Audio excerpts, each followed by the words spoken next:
guys, Will here with W.T.F car reviews, and today we're going to be reviewing the 2024 GR Corolla Core. And big thanks to T and the rest of the management and staff here at Toyota of Tampa Bay for helping make this review possible.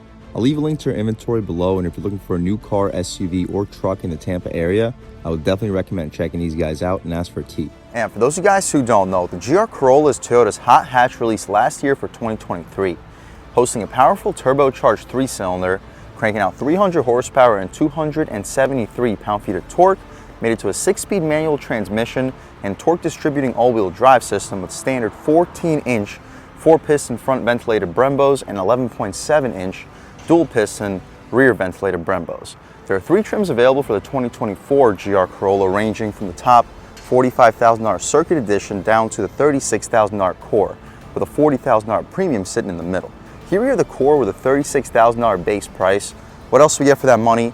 Let's jump right in. So up front, we get full LED headlamps with an LED daytime running strip, LED fog light down below, functional airflow, pretty decent amount of airflow up front for the radiator up top and intercooler down below. We get a GR logo in the corner, additional fog light, and more airflow, of course, in the opposite corner. I like the fender flares that we get. They're body molded fender flares, not just tacky stick-on flares that you get from some of the competition. Functional heat extractor in the corner. We get these beautiful 18-inch rims too, wrapped in 235/40 ZR18 Michelin Pilot Sport 4 summer performance tires. We mentioned the 4-piston ventilated Brembos up front.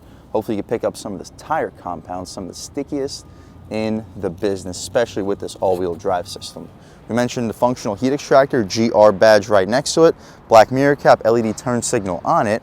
We get blind spot monitoring on the glass too, all black trim for the window trim, smart access for the driver and the front passenger. I like these side skirts too. They say GR4 in the rear of them, and a very aggressive rear fender flare. The same rear wheel and tire setup, the only difference is a smaller brake caliper and rotor. It's still a dual piston Brembo though, with these beautiful 18-inch multi-spoke rims wrapped in the Michelin Pilot Sport 4 summer performance tires. The gas cap is not pushed to open. I'll show you the latch is inside. We get full LED taillights for the brake light, turn signal, and the reverse light. Shout out Toyota of Tampa Bay for helping make this review possible.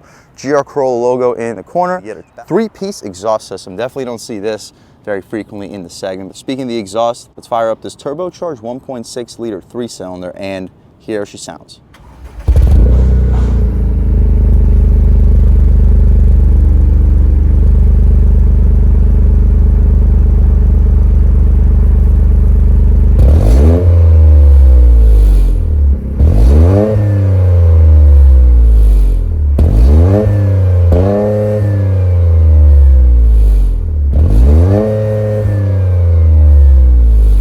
Alright guys, that was the sound of the turbocharged 1.6 liter 3-cylinder sold by Toyota for the 2024 GR Corolla. And it sounds pretty good. The 3,000 RPM rev limiter doesn't help it a whole lot. We'll open her up once we take it out for a drive. Made it to a 6-speed manual transmission and torque distributing all-wheel drive system. You can expect this hot hatch to get to 60 in the mid to high 4-second range if you're quick with the gear shifts. So a serious performer for the $36,000 price point. But what you see is basically what we get. We can shut this hood right down. No hydraulic struts, but it's a very light hood to be expected with the vehicle weighing in around 3,000 pounds. Taking a step inside, at around the $36,000 base price point, let's see what we get. So all hard plastic for the door panel, we get a cloth padding for the armrest, auto one-touch for the driver, power windows for the rest. 4-way adjustable mirrors, decent amount of storage. You'll fit a foot long in there with a 24-ounce water bottle in front. We get a 6-speaker audio system and an 8-inch touchscreen, which is standard on all 2024 Corollas with wireless Apple CarPlay and Android Auto. The seats are really aggressive sport buckets, but with the cloth, they're still very comfortable. I gotta knock it for the manual adjustments, but for the base model, I guess it's to be expected. You'll get power seats on anything above the Core. You can still recline, drop, lift, and slide the front seats. Taking a step inside, we can really check it out. So foot on the brake, foot on the clutch, engine start, stop, and everything fires right to life. But for the most part, nothing really changed compared to 2023. We reviewed a 2023 GR on this channel. The steering wheel is thick, decent 10-2 bolstering notch. I kind of wish it was a little bit more of an aggressive wheel. The 9.3 fits good. It's not a flat bottom. It says GR on top. It's got a nice rubberized texture for the horn area. The horn itself, not very loud or aggressive, but people should still be getting out of your way. Wouldn't expect dual panes. We do not get dual panes. On the left side, we have our volume adjustment and skip on the right side with our adaptive cruise above it. We have return adjustments for this infotainment and voice commands on the left side too. The adjustments include adaptive cruise control mode, overall settings, messages, the G meters on the right side. You can also see again blank screen, adaptive cruise mode, compass, Apple Music, drive info, tire pressure alerts, torque distribution, and our boost gauge. You can also see between our overall settings, messages, and digital speedo up top. That's probably my personal favorite to leave it at all times, so we'll leave it there. Up top, our tach goes to about 7,000 RPM. The red line starts at around 6,500, so pretty high revving for a turbocharged power plant. The digital gauge display is 12.3 inches, and we mentioned the 8-inch touchscreen. Unfortunately, it's subscription based, so we're not going to be able to access our navigation, but you can still see the response is excellent. Navigation would be one of the best in the business, but again, it is subscription based. Music, phone, vehicle information, and the overall settings too. The stocks have a satisfying click to them, auto headlamps, daytime running lights, and fog lights. No auto rain sensing wipers wouldn't be expected on a base core.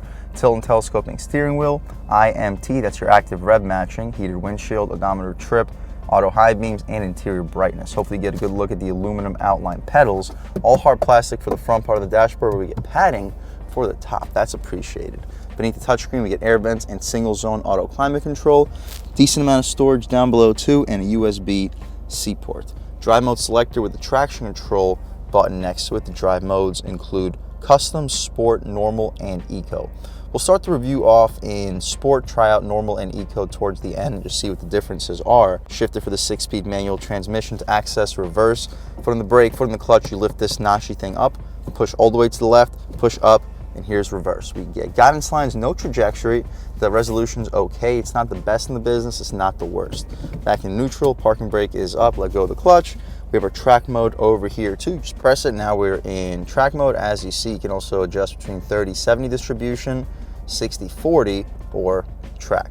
We'll start it off in 60-40, maybe try out 30-70 and just see what the differences are. But I'm not going to be pushing this car too far, so it probably won't make the biggest difference. Cup holders, you'll fit 24-ounce bottles. Parking brake wrapped in leather. There's no center console, unfortunately, or armrest, but with manual transmission, you'll usually be resting your arm in this general vicinity anyway. The glove box, we can open it up. It is damp, not lined with felt, but you'll fit 25 license plates in there. That's a very large glove box with stitching on top of it. That's also a premium touch. We don't get a frameless or auto dimming rear view mirror. You gotta pull this flappy thing to dim it. The interior lights are LED. Cool. That's about it though, guys, for the front seat of this 2024 GR Corolla. Let's take a quick look at this window sticker, see any features that I may have missed on this 2024 GR Corolla 5-door core. Average fuel economy is solid, 24 combined MPGs, 21 city, 28 in the highway. You guys can pause, take a look at all the standard features. $36,100 for the base price, $37,894 after about an $1,100 destination charge. So for the money, you're getting a lot. All-wheel drive, great performance, great competitor to a Subaru WRX while still getting an option to keep the hatchback. Out rear, sitting behind my seat settings, of course, it is locked. Let's unlock it. Here we go. Since we had hard plastic up front, it's to be expected that it would continue out rear. We still get that padded cloth for an armrest, plastic door handle. The padding does not go out to the door frame, but we get a little bit of bolstering for the back seat. A little bit over 6 feet tall, sitting behind my seat settings. I still have about an inch, inch and a half of legroom, headroom, about an inch, maybe an inch and a half. So if you're under 6'3", 6'4", you can sit in the back of a GR Corolla with no problem. You don't get air vents that blow directly into your face. There's something underneath the seats, but nothing that goes into our face. 12-volt and USB-C port. Hopefully you can pick it up on camera. It's a little bit cramped back here before a compact hatch to be expected. Jab your hand into here and access the armrest. 2 cup holders. You'll fit 24-ounce bottles. Interior lights are LED. We have grab handles with hooks on both sides too. But hopping out towards the cargo space, let's see how much space is offered back there. And then take this 2024 GR Corolla out for a drive. So we mentioned that the button to open up the trunk is underneath the Toyota badge. It's actually underneath the actual hatch itself. It's hydraulically assisted, a decent sized floor. I'll leave a link right here how much space is offered back here with the second row up and with the second row down. Underneath the floor, let's see how much secret storage we have back here. Not a whole lot surrounding the battery underneath this tray, the battery itself, and you can probably throw some secret stuff back here. So we don't get a spare tire, just run flats here. and a fix-a-flat kit available as well. Anyway though, that's about it for the inside and outside of this beautiful 2024 GR Corolla Core. With a $36,000 base price, after destination sitting at around $37 and a half, you get a lot for the money. It is a little bit basic on the inside. If you want to get more premium features, of course, upgrade to the premium. It's like an extra $4,000 or an extra $10,000 for the Circuit Edition, which is completely fully loaded. But for the base model, it still gets the same power plant. And speaking of the power plant, let's take this 2024 GR Corolla out for a drive and see what it's got. All right, guys, now we're just about seeing everything we need to see with the inside and outside of the 2024 GR Corolla. Let's take it out for a drive and see what it's got. My first impressions, the clutch is very predictable and it's easy to get used to, but you have to use a decent amount of revs. To be expected with a turbocharged 3-cylinder, it's not the biggest fan of low RPMs, but as long as you keep the revs above about 1500, you'll have no issues at all. All right, guys, taking a step out here in sport mode, we have the differential set to track. Sport mode definitely makes the throttle a lot more responsive. The steering, it feels pretty good either way, but in sport it feels very well weighted. Nice. We try out some rev match downshift, third gear, works pretty good. Torque, solid, puts you in the seat nicely. And at speed, it's not the most isolated from the road, but for a hot hatch, it's definitely not loud. We try to pull in second gear, about half throttle. A lot of torque.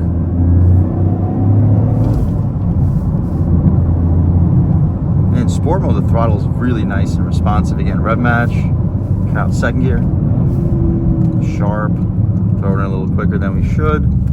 Handling is excellent on the gas.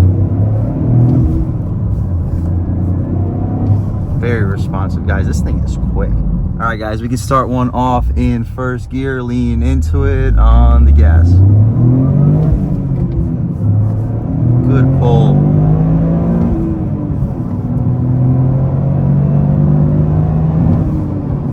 Yeah, guys, you look down and you are moving. We can throw it into sixth gear, don't have to beat it up too badly. And at highway speeds, we're turning about 2,800 RPM. Not the best for fuel economy, but when it comes to usable torque, you barely even have to tap on that throttle, even in sixth gear. It is responsive. You would not expect a 3-cylinder turbocharged car to have this much usable torque in sixth gear. I'll slow down a little bit, give this guy some space. Watch this, half throttle, boost kicks in, and we are picking up speed. Don't even have to downshift, we keep going uphill while accelerating. As you guys can hear on the highway, this is a concrete road, so you can't expect it to be nearly as isolated as a dark asphalt, but even with this concrete highway at about 65, 70 miles an hour, I can talk to you guys without really raising my voice. Yes, we definitely hear some road noise, but the wind noise is very limited. We barely hear the cars passing by us, and as you mentioned, sixth gear, you lean into the throttle, boost kicks in. The passing power in sixth gear in this car is unbelievable. I know you guys are probably leaning towards competition like the Golf R simply because of the 4-cylinder, but don't be discouraged from this 3-cylinder. It is unbelievably powerful. Overall, guys, if you're looking for a hot hatch, but you're not looking to spend more than $35,000 to $40,000 while not wanting to compromise the premium options and features, this 2024 GR Corolla Core is a great vehicle to check out, especially if you're looking for something a little bit more performance oriented. For the price point, we're competing with a GTI while competing performance wise to a Golf R. Again, if that's what you're looking for, guys, I would definitely recommend checking one out. And a big thanks to T and the rest of the management and staff here at Toyota of Tampa Bay for helping make this review possible. I'll leave a link to our inventory below, and if you're looking for a new car, SUV, or truck in the Tampa Bay area, I would definitely recommend checking these guys out and ask for T. And huge thanks to all you guys for watching. I had a great time making this video. If you're new to the channel, please subscribe. If you've already subscribed, thank you so much. You guys know the channel is just not possible without you, and I really appreciate the constant support. But again, if you haven't subscribed yet, please subscribe. Leave a like too, it really helps me out, the YouTube algorithm. That's how these videos get promoted to new people. Leave a comment, let me know what you like, let me know what you don't like. Leave a comment, let me know if any specific cars, SUVs, or trucks you want to see reviewed on this channel, and I'll definitely try getting those videos for you ASAP. But other than that, again, thank you guys so much for watching, and I hope all of you have a great day.